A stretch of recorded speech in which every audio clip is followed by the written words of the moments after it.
हा अध्याय ऐकल्यावर तुमचा विचार बदलू शकतो. श्रीपाद श्री वल्लभ सांगतात, जो स्वतःला ओळखतो तोच परमेश्वराला ओळखतो. आजचा हा अध्याय केवळ कथा नाही, हा गृहत्याग, वैराग्य आणि भक्तीचा जिवंत संदेश आहे. हा भाग शेवटपर्यंत ऐका, कारण शेवटी सांगितलेला उपदेश प्रत्येक भक्ताच्या आयुष्याला लागू होतो. चला तर मग सुरुवात करूयात आपण. श्रीपाद श्री वल्लभ चरित्रामृत या ग्रंथातील अध्याय 8. अध्याय 8 आहे दत्तावतारांचे वर्णन. ब्रह्मज्ञानाचा ज्याला दाह तोच ब्राह्मण. शुभमस्तू निर्विघ्नमस्तू. तिसऱ्या दिवशी आपले अनुष्ठान संपवून बसल्यानंतर तिरुमलदासांनी सांगायला सुरुवात केली. वस्ता शंकरा, आत्मसाक्षात्कार होताना 16 कला आपापल्या मूळ जागी जातात. प्रत्येक कलेच्या देवता आपापल्या शक्तिस्थानी जाऊन तेथे चैतन्य निर्माण करतात. आत्मज्ञान आणि कर्म ब्रह्मस्वरूपात एकत्र येतात. हे ब्रह्मज्ञान प्रयत्नपूर्वक मिळवणाराच ब्राह्मण होतो. प्राण, विश्वास, आकाश, वायू, अग्नी, जल, भूमी, इंद्रिये, मन, अन्न, आलोचन, मंत्र, कर्म, विविध लोक आणि तेथील विविध प्रकारची नावे, अशा प्रकारे 16 कला आहेत. श्रीपाद श्री वल्लभ हे या 16 कलांनी परिपूर्ण असे परब्रह्मावतार आहेत. पुढील भागामध्ये आपण पाहणार आहोत सात्विक आहारामुळे घराची निर्मलता. माऊलींनो, तुमच्या घरीही सात्विक आहार असतो का ते मला कमेंट करून नक्की सांगा. की तुम्ही नास्तिक खाता ते देखील कमेंट करून नक्की सांगा. पाहूयात आपण. विधात्याने प्रथम प्राण निर्माण केले. प्राण म्हणजे विश्वातील समस्त प्राण. हे सूक्ष्म प्राण हिरण्यगर्भ म्हणून ओळखले जातात. सृष्टीकर्त्याला सुद्धा हिरण्यगर्भ असे नाव आहे. मानवाचे भौतिक आणि मानसिक ज्ञान मूर्त स्वरूपात प्रकट होण्याच्या प्रेरणेला प्राण असे नाव आहे. प्राणवायूचे चैतन्य योग्य प्रकारे जागृत करून मानवाच्या भौतिक अव्याधी नष्ट करता येतात. माणूस योगी होण्याच्या आधी प्राणवायू शरीरातील रोग नष्ट करतो. शरीरातील प्राणवायू कमी झाला तर शरीराला विविध व्याधी ग्रासतात. सृष्टीच्या प्रेरणेमध्ये विश्वास निर्माण झाल्यानंतर पंचमहाभूते जागृत होतात. माऊलींनो, कमेंटमध्ये पंचमहाभूतांची नावे नक्की लिहा. या पंचमहाभूतांच्या गुणधर्मांना अनुसरूनच पंचेंद्रियांची निर्मिती होते. या सर्व इंद्रियांमध्ये समन्वय साधून त्यांच्याकडून कामे करून घेण्यासाठी मनाची निर्मिती केली. मानवाने आपल्या आहाराच्या बाबतीत फार सावधगिरी बाळगली पाहिजे. आहारातील सूक्ष्मातिसूक्ष्म कणांपासून मन तयार होते. आहारामुळे आपल्या मनावर मोठा प्रभाव पडतो. म्हणून आहारावर योग्य ते नियंत्रण ठेवून आपल्या मनात उठणाऱ्या भावनांवर ताबा मिळवावा लागतो. त्यालाच मंत्र असे म्हणतात. आपल्या आहारातील वस्तूप्रमाणे आपले विचार तयार होतात. म्हणूनच योग्य तो आहार घेणे जरुरीचे. यथाविधी यज्ञयाग करताना योग्य पद्धतीने मंत्रोच्चार करणे यालाच कर्म असे नाव आहे. कर्माप्रमाणे जगाची निर्मिती होत असते. नामरूप नसेल तर प्रपंच म्हणजेच विश्वसुद्धा राहणार नाही. 16 रंग म्हणजेच कलामुळे मनुष्य एका दुःखभरीत बंधनामध्ये अडकतो. प्रत्येक इंद्रिय एकेका देवतेमुळे प्रभावित होत असते. समाधी स्थितीतील असलेल्या योग्याला आत्मसाक्षात्कार झाल्यानंतर या 16 कला आपापल्या जागी लीन होऊन राहतात. योग्याच्या भौतिक शरीराच्या इंद्रियांमधील शक्ती विश्वाच्या अंतराळातील पंचमहाभूतांमध्ये विलीन होते. कर्मेंद्रिये आणि ज्ञानेंद्रिय असल्यामुळे मानव प्राणी कर्माचे आचरण केल्याशिवाय राहू शकत नाही. पुढील भागामध्ये आता आपण पाहूयात अहं नष्ट केला तरच मोक्ष प्राप्ती. हे खरं आहे माऊली. अहंकाराचा काहीही उपयोग नाही, कारण अहंकार आणि गर्वाचं घर हे नेहमी खालीच असतं. पाहूयात आपण. माणसातील ज्या प्रेरणेमुळे कर्म केले जाते, मनातील विचारांच्या बांधिलकीमुळे निर्माण होणारे चैतन्य म्हणजेच योग्याच्या पूर्वजन्मातील कर्मफळ नष्ट झालेले असते. त्यामुळे आत्मसाक्षात्कार झालेल्यांचे शौर्त कर्म आणि त्यांचे प्रतिफल अहंचे केंद्र आणि त्यामुळे निर्माण झालेले मायाजाळ ही सर्व कायमची परमात्म्यामध्ये विलीन झालेली असतात. योगी हा स्वतः परमात्म्यामध्ये लीन झालेला असल्यामुळे त्याचे व्यक्तित्व सुद्धा नष्ट झालेले असते. तो परमात्मा स्वरूप आणि शक्ती स्वरूप झालेला असतो. कर्म आणि त्याचे फल याचा नाश करूनच योगी सिद्धावस्था मिळवू शकतात. त्याचा भौतिक देह जरी कर्मफलाचा अनुभव घेत असला तरी त्याला त्या अनुभवाची प्रज्ञा नसते, म्हणजेच जाणीव होत नाही आणि तो मुक्त अवस्थेत जीवन जगत असतो. या सिद्धयोग्यांकडून सुद्धा परमात्मा आपल्या लीला घडवून आणत असतो. त्याचबरोबर योग्याला जर आपल्याला मिळालेल्या शक्ती सामर्थ्याचा गर्व झाला तर गर्वभंग करून परमात्मा त्याच्या भ्रमाचे निरसन करतो. परमात्म्याचे इच्छित कार्य योग्याकडून व्हायचे असेल तर आधी त्या योग्याचा अहंकार परमेश्वरामध्ये विलीन झाला पाहिजे. श्री बापनावदाचार्यांनी श्री शैल्य क्षेत्रातील लिंगामध्ये, गोकर्ण महाबळेश्वरच्या आत्मलिंगामध्ये आणि इतर पवित्र स्थळामध्ये सूर्यमंडळातून शक्तिपात केला. त्याच वेळी पिठिकापूरमधील स्वयंभू दत्तमूर्तींमध्ये शक्तिपात केला होता. शक्तिपात हा अग्नीशी संबंधित असल्या कारणाने त्यानंतर शांती करणे अतिशय आवश्यक आहे, अन्यथा त्याचे परिणाम फार दाहक होतात. आराध्य मूर्तीमधील हा दाह शामविला नाही तर प्रजेला सुद्धा त्याचे दाहक परिणाम भोगावे लागतात. ते टाळण्यासाठी मोठे अन्नदान करावे लागते. त्याप्रमाणे गोकर्ण व इतर क्षेत्रांमध्ये शांती यज्ञ करून हजारो लोकांना अन्नदान करून त्यांचा जठराग्नी शांत केल्यामुळे शक्तिपाताचे अनिष्ट परिणाम तिथे झाले नाहीत. पिठिकापूरमध्ये जो शक्तिपात झाला तो अंतर्ज्ञान झालेल्या योग्यांनाच समजवण्यासारखा होता. श्री शैल्यमध्ये झालेला शक्तिपात श्रीपाद श्री वल्लभांच्या बरोबरच हजारो लोकांनी पाहिला. सूर्यमंडळातून प्रचंड तेज बाहेर येऊन सर्वांच्या डोळ्यादेखत मल्लिकार्जुन लिंगामध्ये विलीन झाले होते. श्रीपाद श्री वल्लभांनी अवतार घेण्याचा आणि या शक्तिपाताचा अत्यंत घनिष्ठ आणि रहस्यमय संबंध होता. हे रहस्यमय भक्त महायोग्यांनाच समजवण्यासारखे आहे. श्री शैल्यमध्ये शांती केली आणि त्यावेळी हजारो लोकांना अन्नदान केले. त्यामुळे शक्तीचा उग्रता नष्ट होऊन शांती तत्व सर्वत्र पसरले.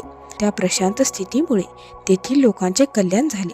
पिठिकापूरमध्ये सुद्धा शांती करा असा सल्ला बापनावदानी यांनी दिला होता, परंतु तेथे झालेला शक्तिपात न दिसल्यामुळे तेथील विद्वानांनी तो सल्ला मानला नाही. पिठिकापूरमध्ये शक्तिपातानंतरचा शांती यज्ञ न झाल्यामुळे नंतर तेथील जनतेला त्याचे वाईट परिणाम भोगावे लागले. माऊलींनो, इथून पुढे जे सांगितलं आहे ते सामान्य नाही. चला तर पाहूयात आपण. षोडक कलांनी पूर्ण श्रीपाद. काळ पुढे चालतच होता. श्रीपादांनी आता वयाच्या 2ऱ्या वर्षात प्रवेश केला होता. अनेक चमत्कारिक लीला दाखवून आपण 16 कलांनी परिपूर्ण असा महायुग अवतार आहे हे श्री वल्लभांनी दाखवून दिले होते. वयाच्या 16व्या वर्षी त्यांनी पिठिकापूर सोडले. त्यानंतरची 14 वर्षे त्यांनी कुरोपूर आणि आसपासच्या प्रदेशामध्ये प्रवास केला. या 14 वर्षांमध्ये 16 वर्षाच्या तरुणासारखे राहिले. दत्तात्रेयांचे 16 अवतार. श्री दत्तात्रेय 16 वेळा पूर्ण अवतारी रूपात प्रकट झाल्यामुळे 16 या संख्येला अधिक महत्त्व आलेले आहे. ते 16 पूर्वावतार पुढील प्रमाणे आहेत. पहिला योगीराज, दुसरा अत्रिवरद, तिसरा दिगंबरावधूत, चौथा कालाग्निशमन, 5वा योगीराज वल्लभ, 6वा लीला विश्वंभर, 7वा सिद्धराज, 8वा ज्ञानसागर, 9वा विश्वंभर अवधूत, 10वा मायामुक्ता अवधूत, 11वा आदिगुरु, 12वा संस्कारहीन शिवस्वरूप, 13वा देवदेव, 14वा दिगंबर, 15वा दत्तावधूत, 16वा श्याम कमललोचन. दत्तप्रभू भोग मोक्षप्रद आहेत. त्यांच्या पादुकांची आराधना केली तरी पूर्ण फळ मिळते. 4ही वेद श्वानाचे रूप घेऊन त्यांच्या पादुकांचे रक्षण करतात. सर्व अपवित्र गोष्टींचा नाश करणारे वेद स्वतः अपवित्र श्वान बनून त्यांच्या पायाजवळ बसून राहतात. त्यामुळे दत्तांचे पावित्र्य किती असेल याचा अंदाज करणे मानवाला असाध्य आहे. इतकेच काय तर देवतांना आणि सप्तऋषींना सुद्धा ते असाध्य आहे. त्यांच्या मानवावतारात वामदेव हे त्यांना समकालीन होते. वामदेवांनी त्यांच्या जन्माच्या वेळी गर्भातून फक्त डोके बाहेर काढून आजूबाजूला पाहिले आणि परत गर्भात डोके घेऊन आतच बसले. देवतांनी आणि ऋषींनी प्रार्थना केल्यानंतर त्यांनी पुन्हा जन्म घेतला. वामदेव अजन्म ब्रह्मचारी राहिले. श्रीपादांच्या जन्मावेळी सुद्धा असेच घडले. या प्रकारे हे जन्मद्विज 2 वेळा जन्मले. ते दोघेही जन्मताच ब्रह्मज्ञान संपन्न होते. ते संपूर्णपणे अखंड, अनंत, अद्वैत, सच्चिदानंद स्वरूपात अवतरले. त्यामुळेच या अवतारांना गुरु नाही. श्रीपादांनी श्री गणेश चतुर्थीच्या दिवशी चित्रा नक्षत्र, तुळ राशी आणि सिंह लग्न असताना जन्म घेतला. वास्तवात ते त्रिमूर्तींचे संयुक्त रूप असल्यामुळे तिघांचीही सर्व तत्वे श्रीपादांमध्ये पूर्ण रूपाने होती. याशिवाय आणखी एक चौथे तत्व श्रीपादांमध्ये होते. हे दर्शवण्यासाठी त्यांनी चतुर्थीच्या दिवशी जन्म घेतला. प्रवृत्ती आणि निवृत्ती ज्यामध्ये वास करतात असे हे गणेश तत्व आहे. त्यांचा अधिपती श्री गणेश आहे. चित्रा नक्षत्राचा अधिपती अंगारक आहे. त्यालाच मंगळ असे म्हणतात. पापी जीवांना हा ग्रह अनेक प्रकारे अरिष्टी भोगायला लावतो. सर्व अमंगळांचा परिहार करून शुभ गोष्टींचा प्रसाद देण्यासाठी त्यांनी चित्रा नक्षत्रात जन्म घेतला. चित्रा नक्षत्र असताना श्रीपादांची आराधना केल्यास विशेष फळ मिळते.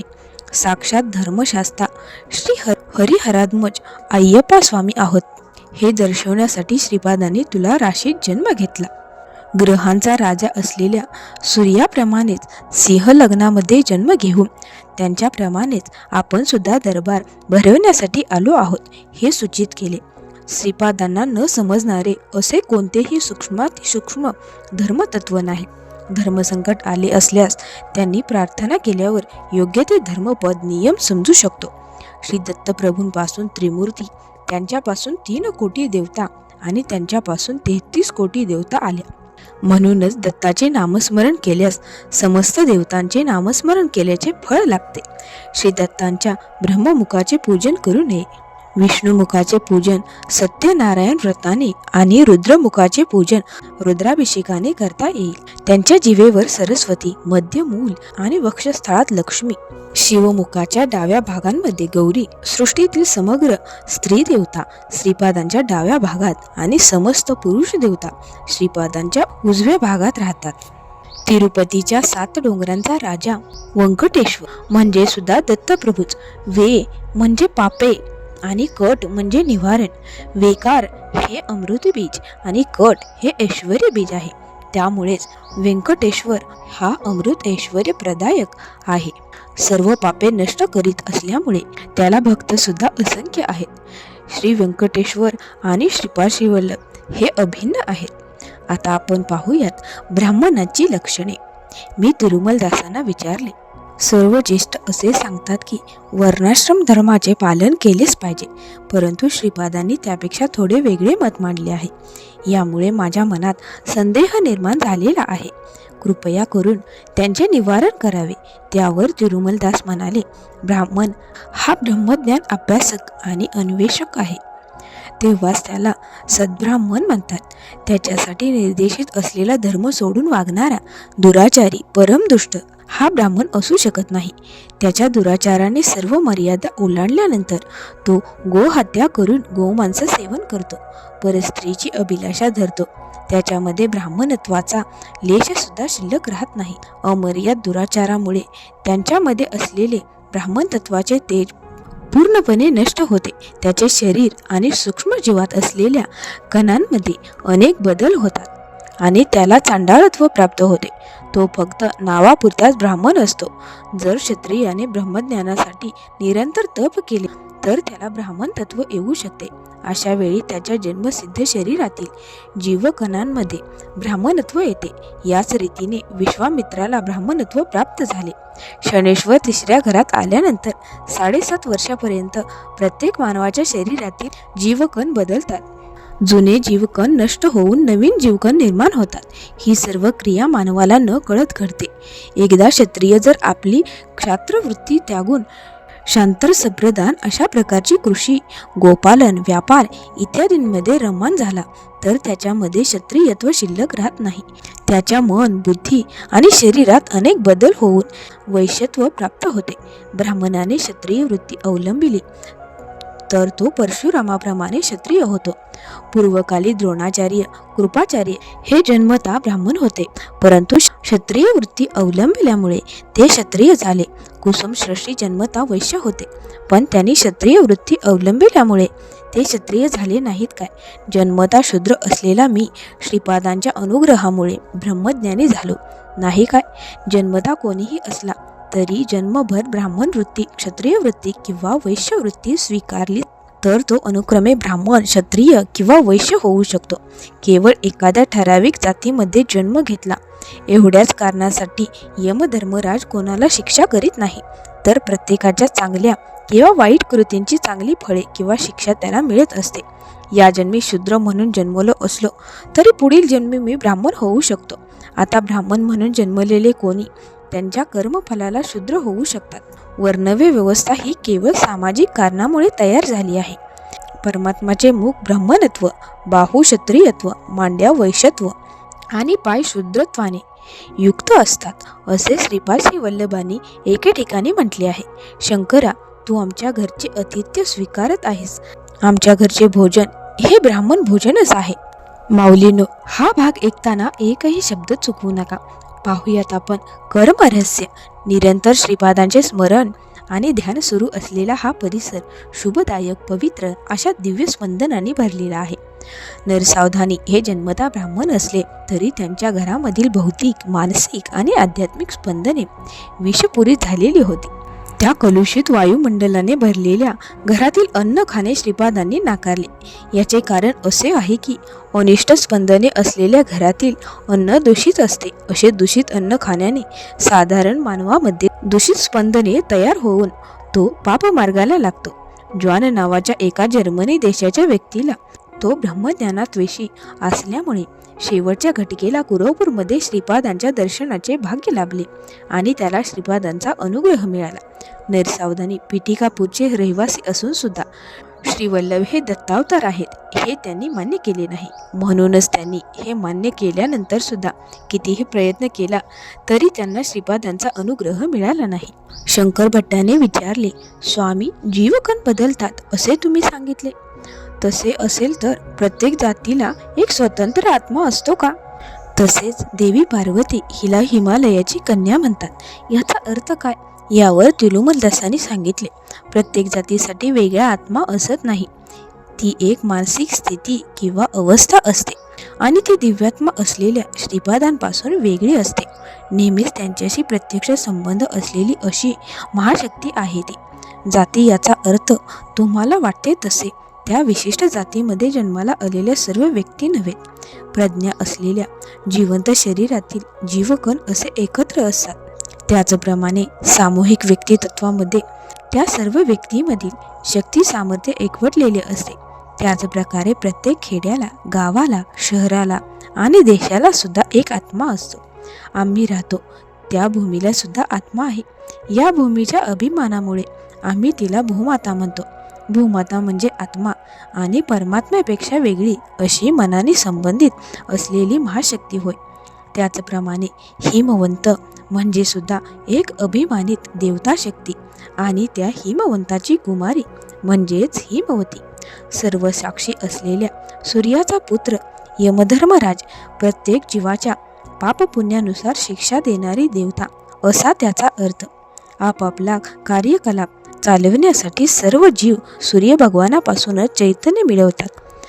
आकाशामध्ये विराजमान असलेला सूर्य वेगळा आणि या सूर्याची अभिमान स्वरूप देवता वेगळी आहे. श्रीपाद श्रीवल्लभ 30 वर्षानंतर अदृश्य झाले असे तुला सांगितले. याचा अर्थ कोट्यानुकोटी ब्रह्मांडातील प्रत्येक अणूमध्ये ते विलीन झाले, कारण ते सर्वार्थयामी आहेत ना. तू विचारशील की विलीन होणे म्हणजे काय? ते सर्वार्थयामी आहेत. कोट्यानुकोटी ब्रह्मांडे त्यांच्या प्रभावाखाली आहेत.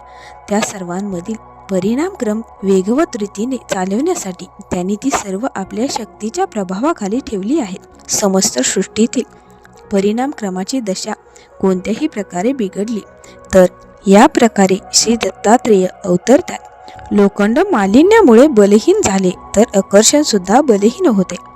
मालिन्यरहित सृष्टीतील प्रत्येक अणू आपल्याकडे आकर्षून घेऊन विश्वपरिमाणाला अनुतन दिशा देण्यासाठीच फक्त असे अवतार होत असतात. माऊलीनो, श्रीपादशी वल्लभ इथे एक गुपित सांगतात, त्यामुळे पंचकन्यांचे निवारण हा भाग संपूर्ण नक्की ऐका. शंकर भट्टाने तिरुमलदासांना विचारले, स्वामी, अहिल्या, द्रौपदी, सीता, तारा, मंदोदरी तथा पंचकन्या पठे नित्यम महापातक नाशनम असे म्हणतात. कृपा करून हा विषय समजावून सांगावा. यावर तिरुमलदासांनी सांगितले, देवेंद्र अहिल्यावर मोहीम झाला. मायायोगाने तिला प्राप्त करून घेण्याची इच्छा त्याला झाली. कोंबड्याचे रूप घेऊन त्याने बांग दिली. सकाळ झाली असे समजून गौतम ऋषी अनुष्ठान करण्यासाठी नदीकडे गेले.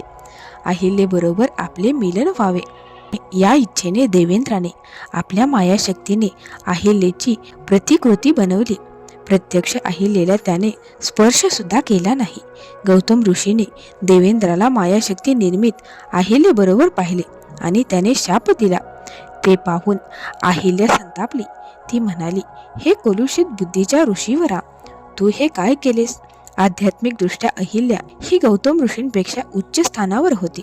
अहिल्याने त्याला शाप दिल्यामुळे 12 वर्षेपर्यंत गौतम ऋषीचे मन चंचल झाले आणि त्याने शिव आराधना सुरू केली. गौतम ऋषीला शाप दिल्यामुळे तिचे मन संपुष्टात येऊन तिच्या शरीराला जडत्व आले आणि श्रीरामांच्या पदस्पर्शाने अहिल्या शापमुक्त झाली. अहिल्याला परमपवित्र मानले जाते. अहिल्याच्या शापामुळे देवेंद्र पंचपांडवांच्या रूपात जन्मला. देह जरी 5 असले तरी त्यांचा आधारभूत आत्मा एकच आहे. अशी ही विचित्र घटना आहे. शचीदेवी द्रौपदीच्या रूपात यज्ञकुंडातून प्रकट झाली. सीतेला अग्निदेवाने आपल्या गर्भामध्ये लपवून ठेवले. रावणाने माया रूपातील सीतेला पळवून लंकेत नेले. अग्नीतून बाहेर आणलेली कलंकहीन सीता ही महापतिव्रता समजली जाते. भूचक्रातील 12 राशींमध्ये 27 नक्षत्रे आहेत. त्या 27 नक्षत्रांची अभिमानी देवता म्हणून तारादेवीने जन्म घेतला.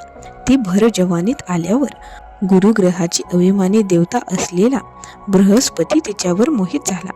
त्यांचा विवाह झाला, परंतु तरुण पत्नीने समाधान वृद्ध बृहस्पती करू शकला नाही. हे धर्मविरुद्ध वर्तन होते. विवाह संस्कारावेळी दिलेली वचने पूर्ण करणे हे बृहस्पतीचे कर्तव्य होते, परंतु बृहस्पती त्यांचे पालन करू शकला नाही. धर्माचरणाची सर्व माहिती असून सुद्धा त्याने धर्माविरुद्ध आचरण केले. अतृप्त राहिल्यामुळे तारादेवीच्या मनात चंद्राविषयी अभिलाषा निर्माण झाली. तिच्या या मनप्रवृत्तीमुळे तिच्या शरीरातील चैतन्य कण बदलत गेले आणि त्यातून वेगळीच तारादेवी निर्माण झाली. तिचे हृदय चंद्राधीन होऊन तिच्या मनात चंद्र भरला होता. हे चैतन्य कण बदलून झालेली तारादेवी बृहस्पतीची पत्नी तारादेवीपेक्षा फार वेगळी होती. त्यामुळे तारादेवी आणि चंद्राचे मिलन धर्मविरुद्ध नाही.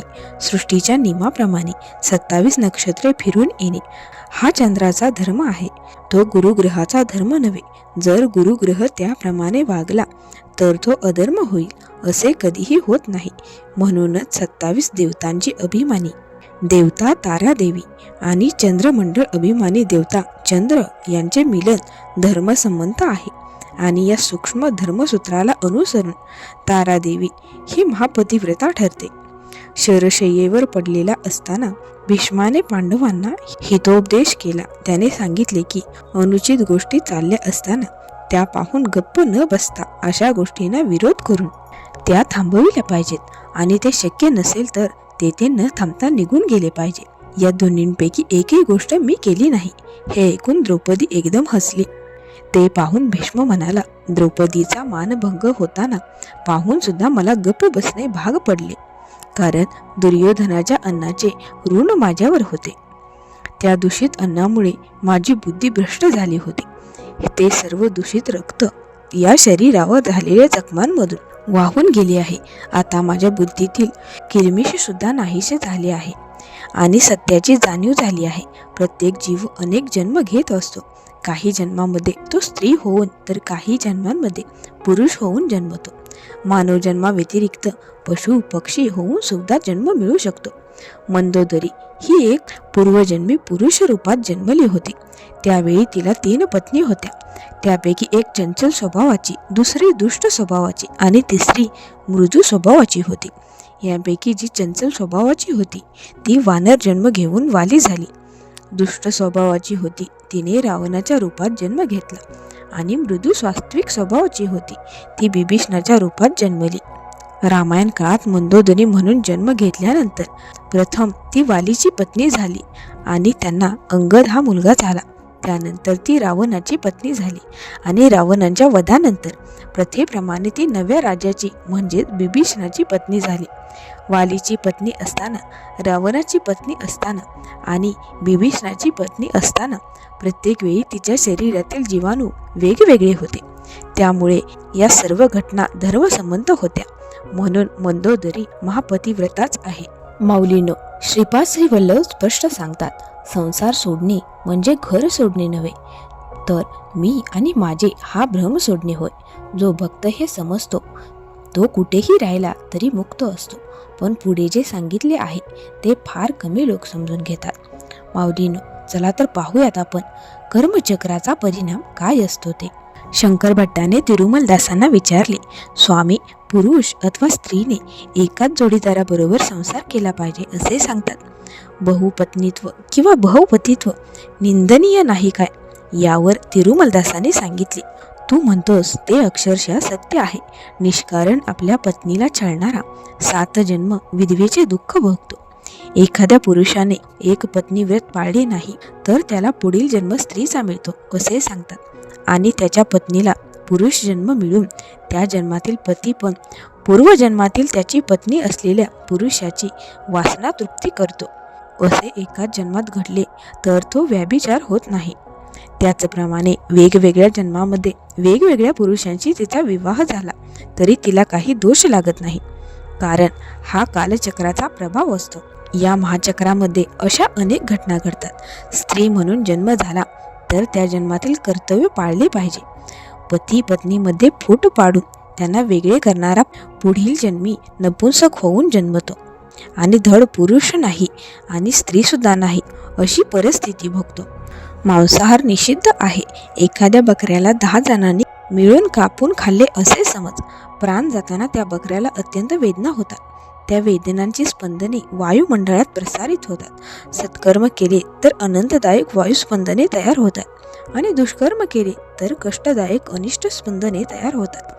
ज्यांनी आपल्याला मारले त्यांना सुद्धा अशाच वेदना व्हाव्यात असा शाप तो जीव देतो. या प्रकारे मानवाचे ध्यान करत त्याला मृत्यू आल्यामुळे पुढील जन्मी तो जीव मानव रूपात जन्मतो आणि पूर्वजन्मी त्याला खाल्लेले लोक बकरी होऊन जन्मतात. अशा प्रकारे प्रत्येकाला आपल्या कर्माचे फळ मिळते.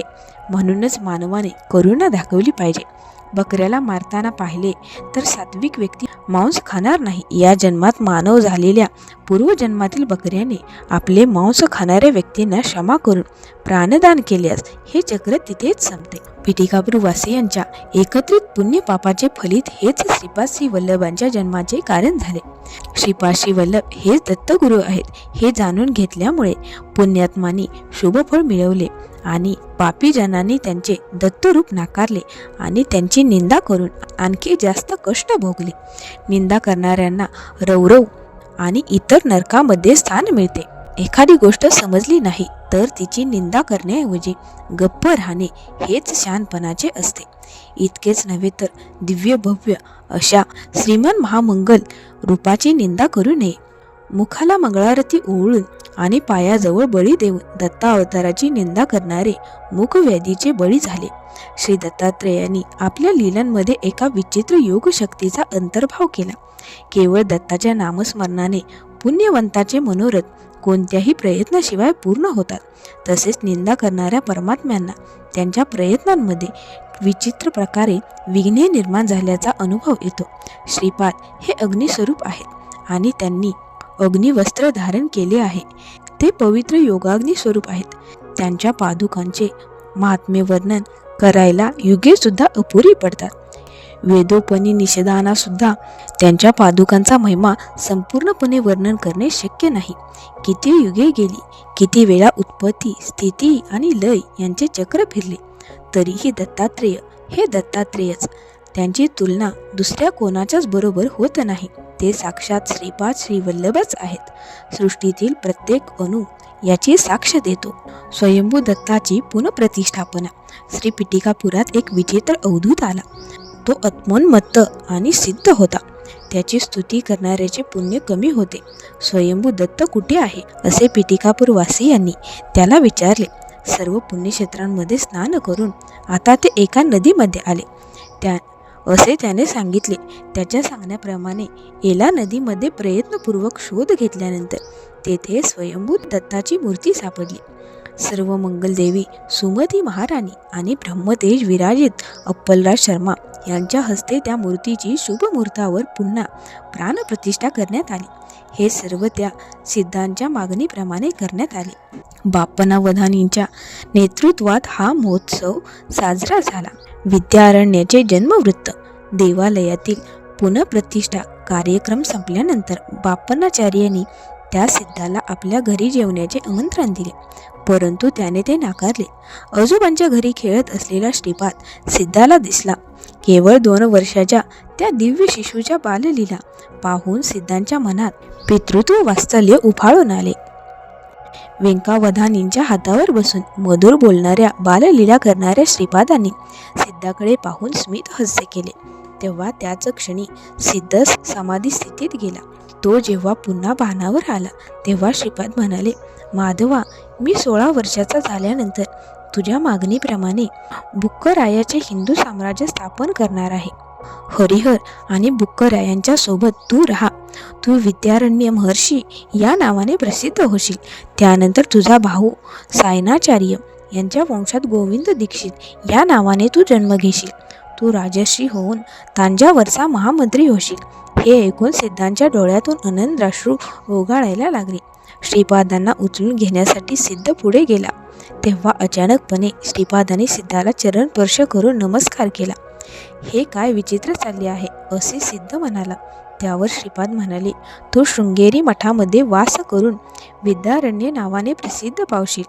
तू कृष्ण सरस्वती या नावाने पुन्हा जन्म घेऊन तुझ्या शिष्य परंपरेतील 3ऱ्या स्थानी येशील. माझ्याबद्दल तुझ्या मनात अपार पुत्रवात्सल्य जागे झाले आहे. मी नरसिंह सरस्वती अवतार घेतल्यानंतर तू कृष्ण सरस्वती नावाने काशीमध्ये अवतरशील आणि मला संन्यास दीक्षा देशील. त्याला काशी विश्वेंबर आणि अन्नपूर्णा माता साक्षी असतील. तू संन्यास धर्माचा पुनरुद्धार करशील. त्याचप्रमाणे तो सिद्ध नंतर वसिष्ठ शक्ती पराशर क्षत्रिय ऋषी प्रवरान्वित पराशर गोत्रोद्भव ऋग्वेदीय ब्राह्मण होऊन वाजपेयी याज माधवाचार्य विद्यारण्य महर्षी झाला. एवढे सांगून तिरुमलदास म्हणाले, वस्ता, उद्या तुला आणखी माहिती सांगतो. माऊलींनो, आजचा अध्याय आपल्याला एक प्रश्न विचारतो.